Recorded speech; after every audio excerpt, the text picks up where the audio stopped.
இப்பொழுதும் நாம் சங்கீதம் 129 வாசித்தோம்.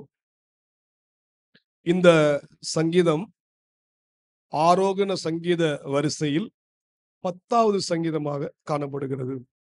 நாம் முன்பே சொன்னது போல ஆரோகண சங்கீதம் என்பது எருசலேமில் உள்ள தேவாலயத்தை நோக்கி தேவ பிள்ளைகள் தேவனுக்கு பலி செலுத்துவதற்கும் தேவனை தொழுது கொள்வதற்கும் அவர்கள் அந்த படிகளை ஏறி செல்லும் பொழுது பாடுகிற பாடல்தான் ஆரோகண சங்கீதம். யாத்திரையாகமம் அதனுடைய 34ஆம் அதிகாரம் 23ஆம் வசனம் 24ஆம் வசனத்தையும் உபாகமம் 16ஆம் அதிகாரம் 16ஆம் வசனத்தையும் வாசித்து பாருங்கள். அதிலே ஆண்டவராகிய கர்த்தர் தம்முடைய இஸ்ரவேல் ஜனங்களை பார்த்து அவர்களை வருஷத்திலே 3 முறை எருசலேமில் உள்ள தேவாலயத்துக்கு சென்று அங்கே தேவனை தொழுது கொள்ளும்படியாய் அவர்களுக்கு ஒரு கட்டளையை கொடுத்தார். ஆகவேதான் இஸ்ரவேல் ஜனங்கள் எருசலேமில் உள்ள தேவாலயத்துக்கு சென்று அங்கே தேவனை பணிந்து கொள்வார்கள். இதிலே மொத்தம் 8 வசனங்கள் மாத்திரமே உண்டு. இந்த ஆரோகண சங்கீத வரிசையை நீங்க அப்படியே தியானிக்கும் போது இதுல இருந்து அநேக சத்தியங்களை கற்றுக்கொள்ள வேண்டும். நாம் தேவனை ஆராதிக்க வரும் பொழுது நம்ம ஆயத்தம் தேவை என்று சொன்னேன்.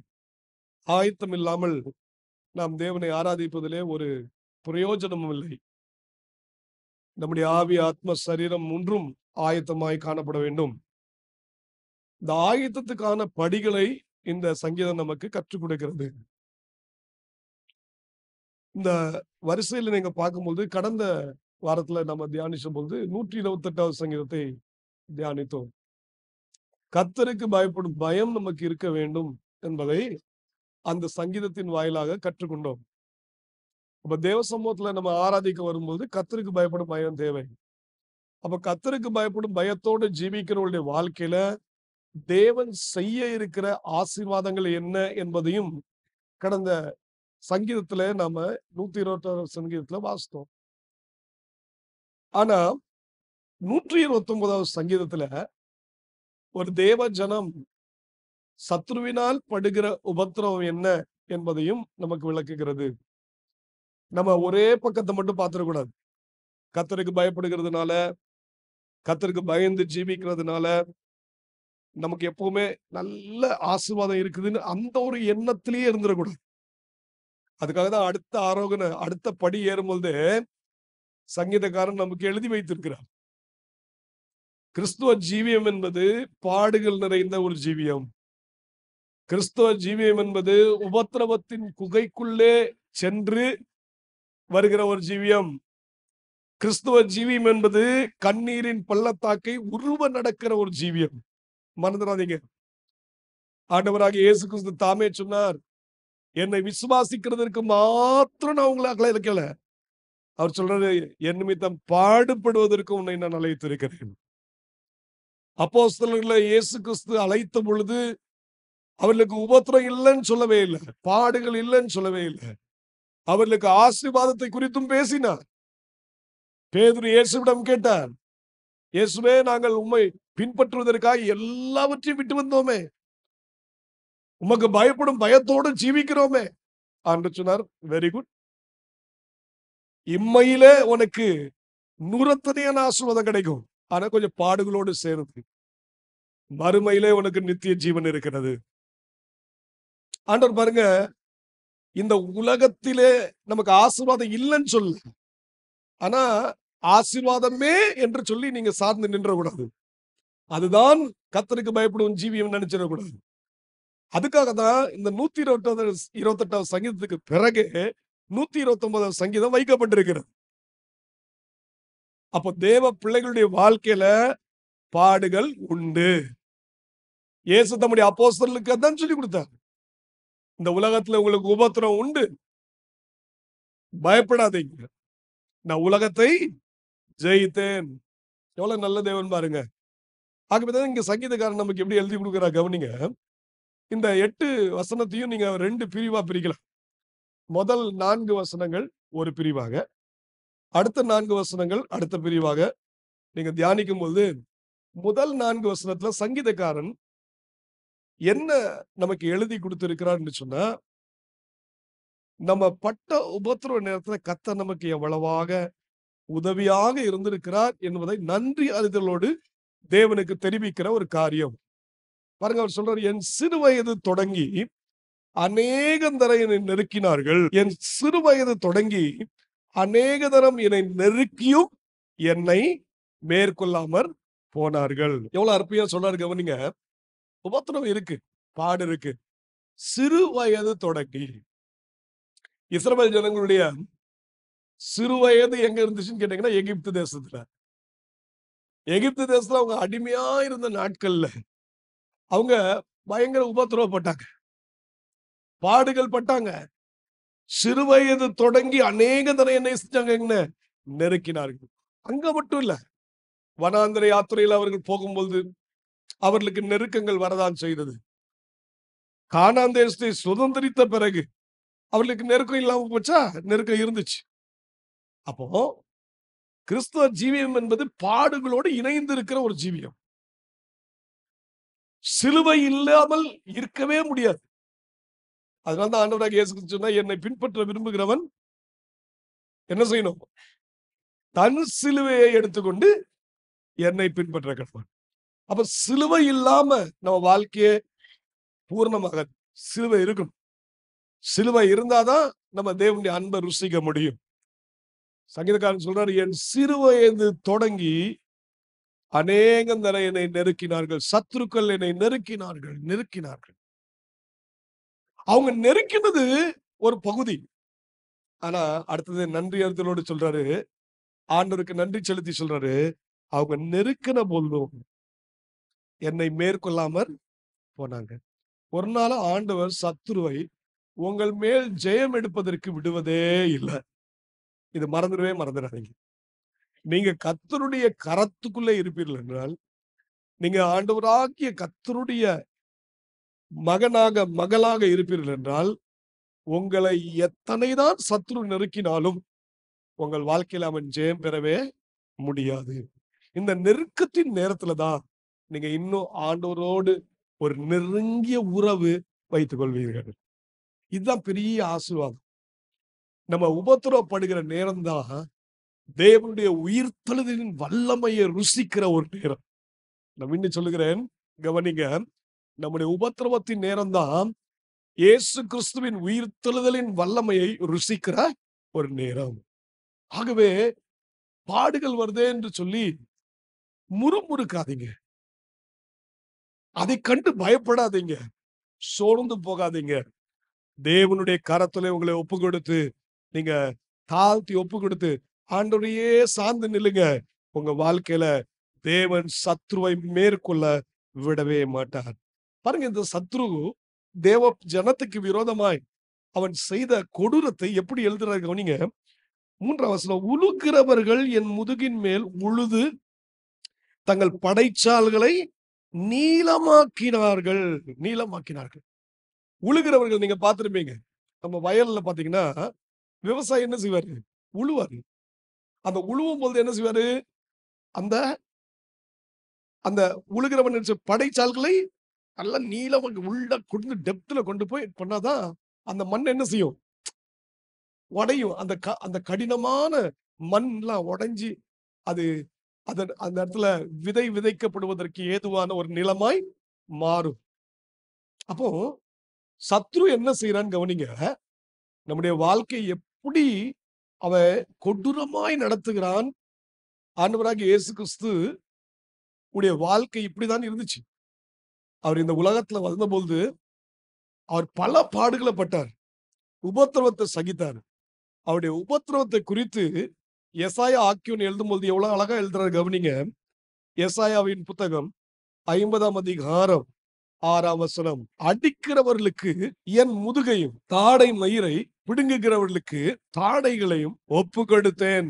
அவமானத்திற்கும் உமிழ் நீருக்கும் என் முகத்தை நான் மறைக்கவில்லை.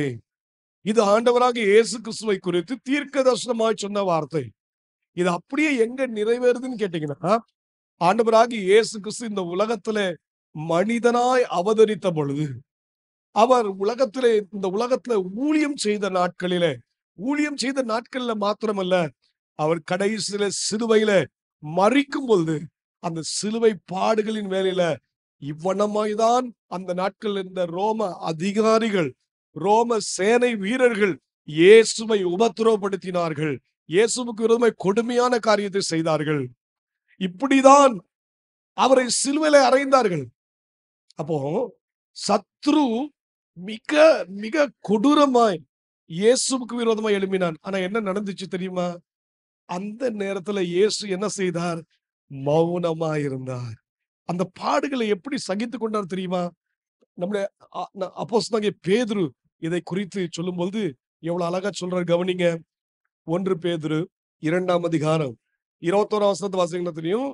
கிறிஸ்துவும் உங்களுக்காக பாடுபட்டு நீங்கள் தம்முடைய சுவடுகளை தொடர்ந்து வரும்படி உங்களுக்கு மாதிரியை பின்வைத்து போனார் அப்படின்னு எழுதிட்ட பிறகுதான் சொல்றாரு, இயேசு கிறிஸ்து பாடும்பொழுது என்ன செய்தார்? பாவம் செய்யவில்லை. அவர் பாவம் செய்யவில்லை. அவருடைய வாயிலே வஞ்சனை காணப்படவும் இல்லை.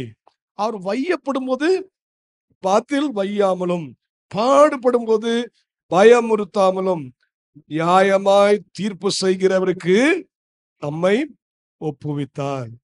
நல்ல கவனிங்க.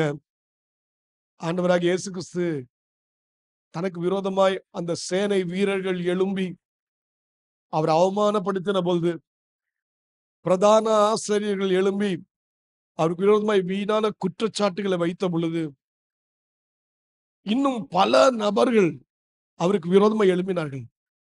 அந்த நேரத்துல கூட அவர் வாயினால என்ன செய்யல? பாவம் செய்யல. அவருடைய வாயில வஞ்சனை காணப்படல. அவர் ஒரே ஒரு காரியத்தை தான் செய்தாரு. ஆண்டவருடைய கரத்துல, பிதாவின் கரத்துல தன்னை ஒப்பு கொடுத்தார். இன்னைக்கு தேவ பிள்ளைகளை நாமும் இவ்வனமாய் தான் இருக்க வேண்டும். நம்முடைய பாடுகளின் வேலையில நம்ம ஆண்டவருடைய கரத்துல நம்ம ஒப்பு கொடுத்துடணும். தேவனுடைய பலிபீடத்துல தேவனை ஆராதிக்க வரோம். இந்த ஆராதனை நமக்கு என்ன காட்டுதுன்னா, நமக்கு பாடுகள் உண்டு, நமக்கு உபத்திரவங்கள் உண்டு. ஆனா இந்த பாடுகள் நேரம், உபத்திரவ நேரம் நாம் தேவனுடைய கரத்துல நம்ம ஒப்பு கொடுத்துட்டா, அதுவே நமக்கு ஒரு பெரிய மேன்மையை தர போகிறதா இருக்கிறது. அதுவே நமக்கு ஆசீர்வாதத்தை தரக்கூடியதா இருக்கிறது. ஆனா இந்த பாடுகள் நேரத்துல நம்ம தேவ சமூகத்துல நம்ம வெறுமையாக்கி தாழ்த்தாமல் போனால், அவருடைய கரத்துல ஒப்பு கொடுக்காம போனா, அந்த பாடுகள் நமக்கு வேதனை தான் தருமே ஒழிய நமக்கு ஆசீர்வாதத்தை தரவே தராத. இன்னைக்கு நம்ம தேவ சமூகத்துல இந்த காரியத்தை கற்றுக்கொள்வோம்.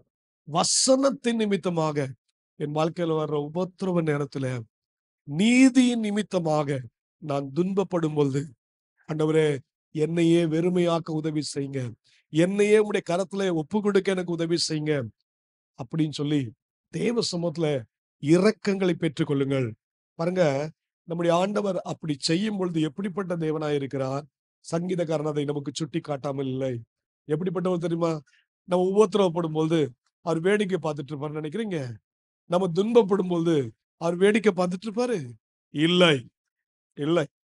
நமக்காக ரத்தம் சிந்தின இயேசு, நமக்காக ஜீவனை கொடுத்த இயேசு, ஒரு நாளும் நம்ம சத்ருவினாலே பாதிக்கப்படும் பொழுது, சத்ருவினால் உபத்திரப்படும் பொழுது சும்மா இருக்கிறவர் அல்ல. அவர் எப்படிப்பட்ட தேவன் தெரியுமா? சங்கீதக்காரன் சொல்றாரு, கர்த்தரோ நீதியுள்ளவர், அவர் துன்மார்க்கருடைய கயிறுகளை அவர் அறுத்தார் என்று இஸ்ரவேல் இப்பொழுது சொல்வதாக. இப்பொழுது இஸ்ரவேல் சொல்வதாக. நம்முடைய ஆண்டவர் எப்படிப்பட்ட தேவன்? நீதியுள்ள தேவன். நீதியுள்ள தேவன் என்ன செய்வார் தெரியுமா? நம்முடைய பிள்ளைகளுக்காக அவர் வழக்காடுகிறவராயிருக்கிறார். நம்முடைய பிள்ளைகள் படும் வேதனையில அவர் சும்மா இருக்கிறதே இல்லை. அவர் சும்மா இருக்கிறார்னா நம்ம உருவாக்குறார்னு அர்த்தம். எதற்கேற்ற உருவாக்குறார்?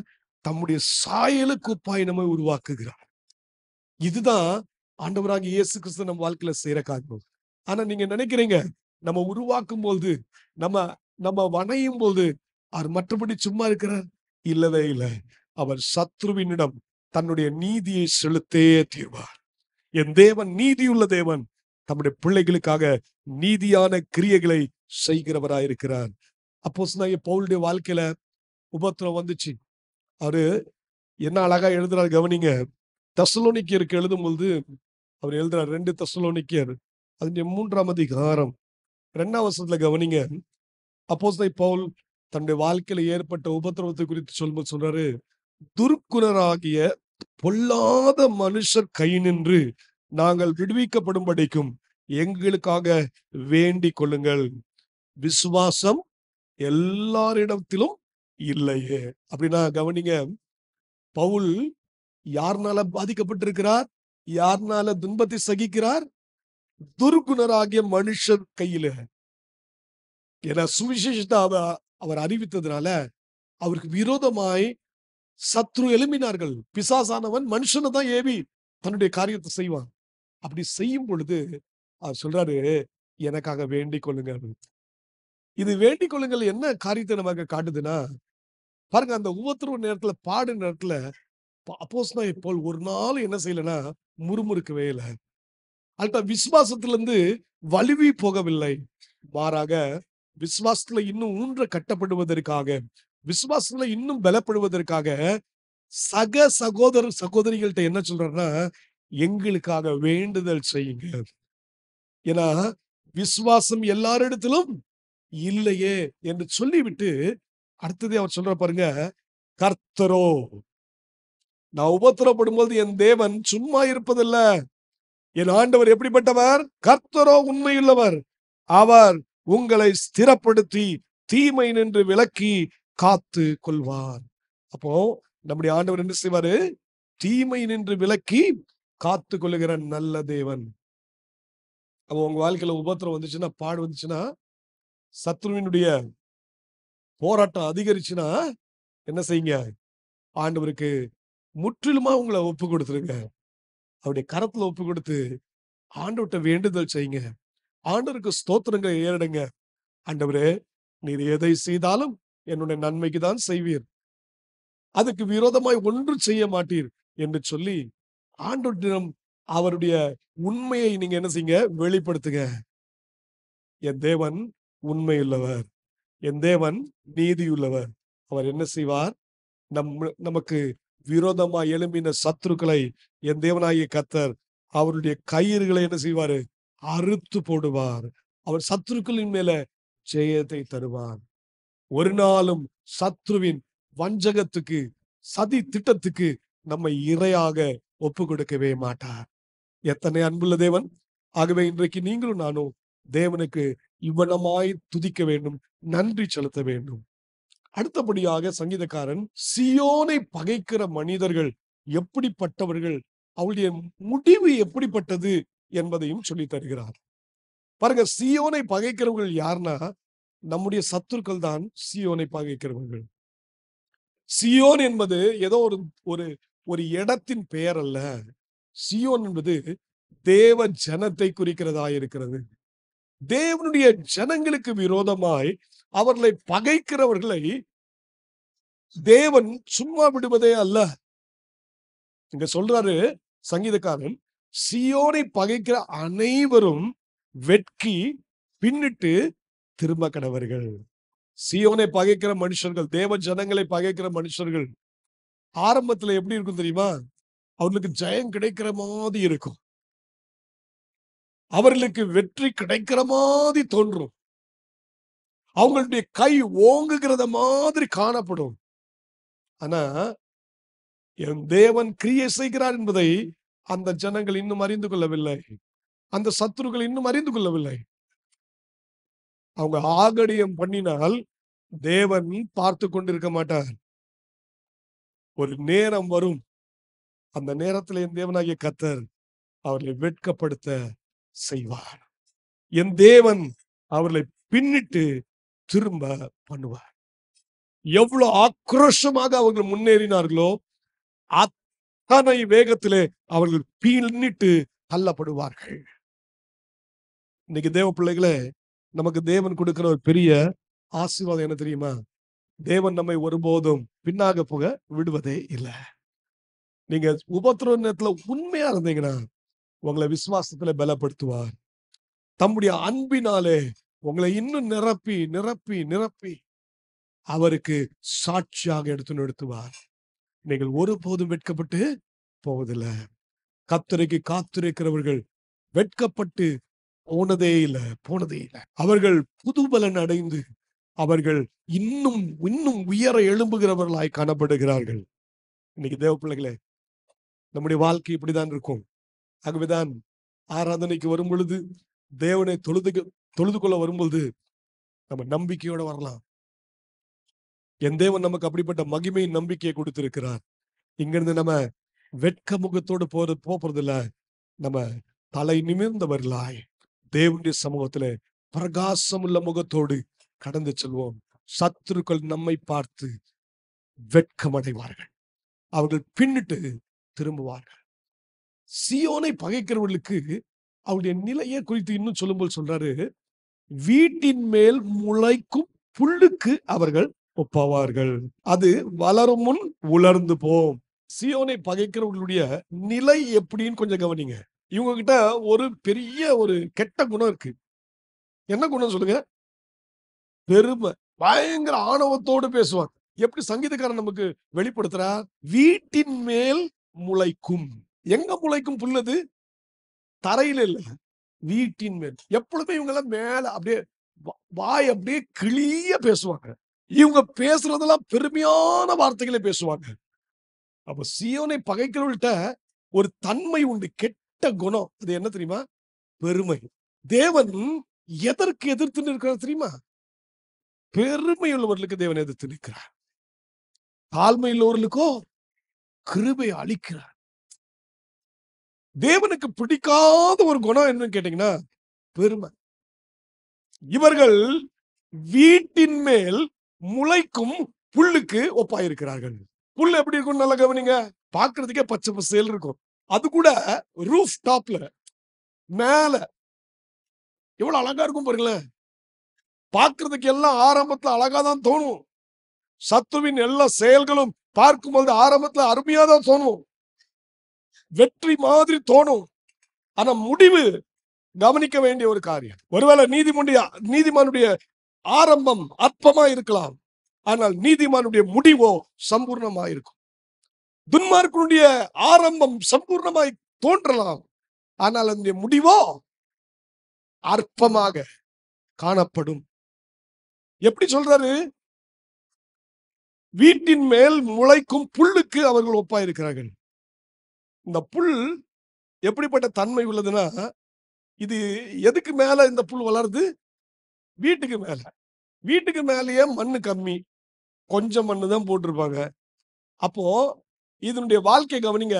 இதுல வேறு கிடையாது, வேறற்றது. எப்படிப்பட்டது? வேறற்றது. நீதிமானுக்கும் துன்மார்க்கனுக்குள்ள ஒரு வித்தியாசத்தை சொல்றேன். நீதிமான் பனையை போல் செழிப்பான், அவன் ஒலிவ மர கன்றுகளை போல இருப்பான். இதுதான் நீதிமான். ஏன் தெரியுமா? நீதிமானுடைய வாழ்க்கையில வேர் இருக்கிறது. பனைமரம் வேர் உள்ள ஒரு மரம், அதனுடைய வேர் ஆழத்திலே போகிறதா இருக்கிறது. ஆகவேதான் அது வேர் ஆழத்திலே போகிறபடினாலே எப்படிப்பட்ட உஷ்ணம் வந்தாலும், எப்படிப்பட்ட காற்று வீசினாலும் அந்த பனைமரம் அசையுமே தவிர அது கீழே விழாது. வேர் ஆழமா இருக்கிறபடினாலே நல்ல கனி தரும், மற்றவர்களுக்கு உதவியா இருக்கும். ஆனா புல் அப்படி இல்லை. புல் எப்படிப்பட்டது? வேறற்றது. கிறிஸ்துவ ஜீவியம் இயேசுவை விசுவாசிக்கிறதோட ஆரம்பிக்கல. அப்போஸ்தலனாகிய பவுல் கொலோசிய மக்களுக்கு எழுதும்போது சொல்றாரு, நீங்கள் கிறிஸ்துவை விசுவாசித்து ஏற்றுக்கொண்டது மாத்திரம் போதாது, அவருக்குள் வேர் கொள்கிறவர்களாய் காணப்படுங்கள் என்று சொல்லுகிறார். அப்ப கிறிஸ்துவ ஜீவியம் யாருக்குள்ள வேர் கொள்ளணும்? கிறிஸ்துவுக்குள் வேர் கொள்ள வேண்டும், கிறிஸ்துவின் மேல் கட்டப்பட வேண்டும், கிறிஸ்துவுக்குள் நடக்க வேண்டும். இப்படி 3 பரிமாணத்திலே காணப்பட வேண்டும். மீண்டும் சொல்லுகிறேன், கிறிஸ்துவ ஜீவியம், கிறிஸ்துவுக்குள் வேர் கொள்ற ஜீவியம், கிறிஸ்துவின் மேல் கட்டப்படுகிற ஜீவியம், கிறிஸ்துவுக்குள் நடக்கிற ஜீவியம். மறந்துடாதீங்க. ஆனா துன்மார்க்குடைய வாழ்க்கை வேறற்றது. ஆகவே அதனுடைய முடிவு மிக மிக பரிதாபமாய் காணப்படுகிறது. இரண்டாவது கவனிங்க, இந்த புல் வேறற்றது மட்டுமல்ல, மாயையானது. மின்னுவதெல்லாம் பொன்னல்ல. துன்மார்க்க ஆரம்பத்துல அப்படியே மின்னுவான். பொண்ணு நினைச்சிடாதீங்க. ஏன்னா அது மாயை. இந்த டூப்ளிகேட்டும் ஒரிஜினலும் கண்டுபிடிக்கிறது கொஞ்சம் கஷ்டம். கடைசியில தான் தெரியும் எது ஒரிஜினல் எது டூப்ளிகேட். அப்போ மாயை எப்படி இது தெரியும் கேட்டீங்கன்னா, வீட்டின் மேல் மாடியில புல் இருக்குல்ல, புல்லு காலையில பாத்தீங்கன்னா அப்படியே பச்சை பசேல் இருக்கும். கொஞ்சம் மத்தியானம் போய் பாருங்களேன், வெயில் அடிக்கும். வெயில் அடிக்கும் போது அப்படியே கருகி போயிடும். நல்ல கவனிங்க, இதனுடைய லைஃப் கொஞ்ச நாளைக்கு தான், தற்காலிகமானது. ஆகவேதான் சொல்றேன், புல் மாயையானது, புல் தற்காலிகமானது. அந்த நீதிமான் அப்படி இல்லை. நீதிமான் எப்படிப்பட்டவன் தெரியுமா? அவன் கிறிஸ்துவுக்குள் வேர் கொண்டிருக்கிறான், தேவனுடைய சித்தத்தை செய்கிறான். ஆகவே 1 யோவான் 2:17 கவனிங்க, உலகமும் அது நிச்சயம் ஒளிந்து போம், தேவனுடைய சித்தத்தின்படி செய்கிறவனோ என்றென்றைக்கும் நிலைத்திருப்பான். மூன்றாவது ஒரு மிக முக்கியமான காரியத்தை சங்கீதக்காரன் சொல்றாரு, அது வளரும் என்ன செஞ்சிருமா? உலர்ந்து போம். அதாவது கனி தராது. வளரும், ஆனா கனி தர வேண்டிய நேரம் வரும்போது உலர்ந்து போயிடும், கனியற்றது. அப்ப நல்லா கவனிங்க, நம்முடைய ஜீவியம் கனியுள்ள ஜீவியமாய் காணப்பட வேண்டும். நீதிமான் கனி கொடுக்கிறவன். ஒவ்வொரு கிறிஸ்தவனுடைய வாழ்க்கையிலும் தேவன் எதை எதிர்பார்க்கிறார்? கனியுள்ள ஜீவியத்தை எதிர்பார்க்கிறார். நீங்கள் மிகுதியான கனிகளை கொடுத்தால் என்னுடைய சீஷராய் இருப்பீர்கள் என்று இயேசு தாமே சொன்னார். அப்ப கனியுள்ள ஜீவியம் நம்முடைய ஜீவியம். ஆனா துன்மார்க்கனுடைய ஜீவியம் அப்படிப்பட்டதில்ல, அது கனி அற்ற ஒரு ஜீவியம். அப்போஸ்தலனாகிய பேதுரு சொல்லுகிறதை கவனிங்க, வாசிங்க. 2 பேதுரு அதனுடைய 1 அதிகாரம் 8 9 கவனிங்க. இவைகள் உங்களுக்கு உண்டாயிருந்து பெருகினால் உங்களை நம்முடைய கர்த்தராகிய இயேசு கிறிஸ்துவை அறிகிற அறிவிலே வீணரும் கனி அற்றவர்களுமாய் இருக்க ஒட்டாது. எது உங்களுக்கு உண்டாயிருந்த? விசுவாசம், தைரியம், ஞானம், இச்சையடக்கம், பொறுமை, தேவபக்தி, சகோதர சிநேகம், அன்பு. இதெல்லாம் கூட்டி இது அப்படியே உங்ககிட்ட வளர்ந்துட்டே இருந்தா நீங்க கனியற்றவராக இருக்கவே முடியாது. நீங்க கனி தருவீங்க. ஆனா அடுத்தது சொல்றது பாருங்க, இவைகள் இல்லாதவன். இந்த காரியங்களை இல்லாதவன் என்னவா? எவனோ அவன் முன் செய்த பாவங்களற தான் சுத்திகரிக்கப்பட்டதை மறந்து கண் சொருகி போன குருடனாய் இருக்கிறான். ஆகையால் சகோதரரே, உங்கள் அழைப்பையும் தெரிந்து கொள்வதையும் உறுதியாக்கும்படி ஜாக்கிரதையாயிருங்கள். இவைகளை செய்தால் நீங்கள் ஒரு காலம் இடறி விழுவதில்லை. அப்போ இவன் கண் சொருகி போன குருடனாய் இருப்பான் அப்படின்னா அவனுடைய முடிவு எங்க தெரியுமா? நரகத்துல போய் முடியும். நல்லா கவனிங்க, எதுக்கு சொல்றேன்? கனி தரும் ஜீவியம் நீதிமானுடைய ஜீவியம், துன்மார்க்கனுடைய ஜீவியம் அப்படி அல்ல. சீயோனை பகைக்கிறவருடைய ஜீவியம் கனியற்ற ஒரு ஜீவியம். அவர்கள் வளரும் முன் உலர்ந்து போவார்கள். வளரும் முன் உலர்ந்து போவார்கள். அப்போ இன்றைக்கு நம்முடைய வாழ்க்கைக்காக தேவனுக்கு நாம் நன்றி சொல்ல வேண்டும். பாருங்க, இவர்கள் மற்றவர்களுக்கு கனி தர மாட்டார்கள் என்று எப்படி அழகா விவரிக்கிறார்னா, 7 அறுக்கிறவன் அதனால் தன் கையையும் அரிகளை கட்டுகிறவன் தன் மடியையும் நிரப்புவதில்லை. மேல புல் வளர்ந்து கனி தராம போது, அதனால அந்த அறுக்கிறதுக்கு வந்தா கூட அறுக்கும் போது என்ன கிடைக்காது? விளைச்சல் கிடைக்காது, கனி கிடைக்காது. ஆகவே இவருடைய வாழ்க்கை ஒரு சூன்யமான ஒரு வாழ்க்கையாய், வீணான ஒரு வாழ்க்கையா மாறி போயிடும், பிரயோஜனமற்ற ஒரு வாழ்க்கையாய் மாறிவிடும். ஆகவேதான் 8 சொல்றாரு, கர்த்தருடைய ஆசீர்வாதம் உங்களுக்கு உண்டாவதாக, கர்த்தரின் நாமத்தினாலே உங்களை ஆசீர்வதிக்கிறோம் என்று வழிபோக்கர் சொல்வதில்லை. வழிபோக்கர் ஒரு நாளும் கர்த்தர் உங்களை ஆசீர்வதிப்பார், அப்படின்னு சொல்லவே முடியவே முடியாது. கர்த்தருடைய ஆசீர்வாதம் உங்க மேல் வரும். கர்த்தருடைய நாமத்தினால் நாங்கள் ஆசீர்வதிக்கிறோம் என்று ஒரு நாள் வழிபோக்கர் சொல்லவே முடியாது. தேவனுடைய வீட்டிலே நிலைத்திருக்கிறவர்கள் மாத்திரமே ஆசீர்வாதத்தை கூறுகிற பிள்ளைகளாக இருப்பார்கள். தேவனால் அபிஷேகம் பண்ணப்பட்ட பாத்திரங்கள் மாத்திரமே ஆசீர்வாதத்தை மற்றவர்களுக்கு கூறக்கூடிய வலிமையுள்ளவர்களாக இருப்பார்கள். ஆண்டவர் இஸ்ரவேல் ஜனங்களை ஆசீர்வதிக்கும்படியாக யாரை நியமித்தார்? தம்மால் அபிஷேகம் பண்ணப்பட்ட லேவியர்களை, ஆசாரியர்களை தேவன் நியமித்தார். அந்த ஆசாரியருடைய வேலையே என்ன தெரியுமா? அவர்கள் இஸ்ரவேல் ஜனங்களை ஆசீர்வதிக்க வேண்டும். அப்படி ஆசீர்வதிக்கும் போது என் தேவனாகிய கர்த்தர் அந்த ஆசாரியர்களையும் அவருடைய குடும்பத்தையும் ஆசீர்வதிக்கிறவராயிருக்கிறார். அவர்களை மாத்திரம் ஆசீர்வாதத்தின் பாத்திரமாய் மாத்திரமில்லை, இன்றைக்கு நாம் ஆபிரகாமின் சந்ததியாயிருக்கிறோம். ஆபிரகாமின் சந்ததியாயிருக்கிறபடியினாலே ஆபிரகாமுக்கு கொடுக்கப்பட்ட அதே ஆசீர்வாதம் நமக்கும் பொருந்தும். ஏன் தெரியுமா? ஆபிரகாம் தேவனுடைய வீட்டிலே நிலைத்திருந்த ஒரு மனிதன், தேவனுடைய வசனத்தின்படி நடந்த ஒரு மனிதன், தேவனுக்குள் வேர்கொண்ட ஒரு மனிதன். ஆகவேதான் ஆபிரகாமுக்கு தேவன் ஆசீர்வாதத்தை குறிப்பிட்டு சொன்னாரு, நான் உன்னை ஆசீர்வதிப்பேன், உன் மூலம் ஜாதிகள் ஆசீர்வதிக்கப்படும். இன்னைக்கு தேவ பிள்ளைகளை நம்மை ஆசீர்வாதத்தின் பாத்திரமாய் மாற்றி வைத்திருக்கிறார்.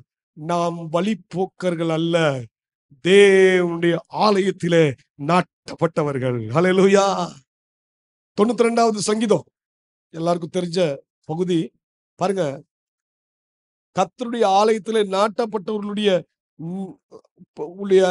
மேன்மையை குறித்து இங்க பேசும்போது சொல்றாரு சங்கீதக்காரன், கர்த்தருடைய ஆலயத்திலே நாட்டப்பட்டவர்கள் எங்கள் தேவனுடைய பிரகாரங்களில் செழித்திருப்பார்கள். கர்த்தர் உத்தமர் என்றும் என் கண்மலை ஆகிய அவரிடத்தில் அநீதி இல்லை என்றும் விளங்க பண்ணும்படி அவர்கள் முதிர் வயதிலும் கனி தந்து புஷ்டியும் பசுமையுமாயிருப்பார்கள். இவங்க முதிர் வயதிலும் என்ன தருவாங்க? கனி தருவாங்க, புஷ்டியும் பசுமையுமா இருப்பாங்க. இதுல 2 விஷயம் இருக்கு. மரம் கனி தருதுன்னா யாருக்காக கனி தருது? மற்றவங்களுக்கு. புஷ்டியும் பசுமையா இருக்குன்னா யாருக்காக புஷ்டி பசுமையா இருக்குது? தனக்காக. 2 கவனிங்க.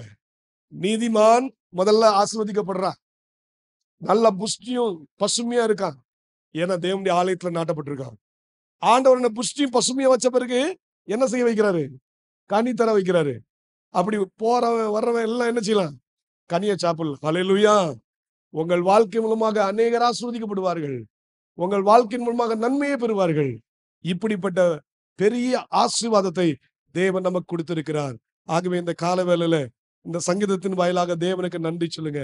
ஆண்டவரே, உம்முடைய ஜனமாகிய என்னை கனி கொடுக்கிறவனாய் மாற்றி இருக்கிறவனுக்கு ஸ்தோத்திரம் என்று சொல்லி நம்ம எல்லாரும் தேவனை மகிமைப்படுத்தலாமா?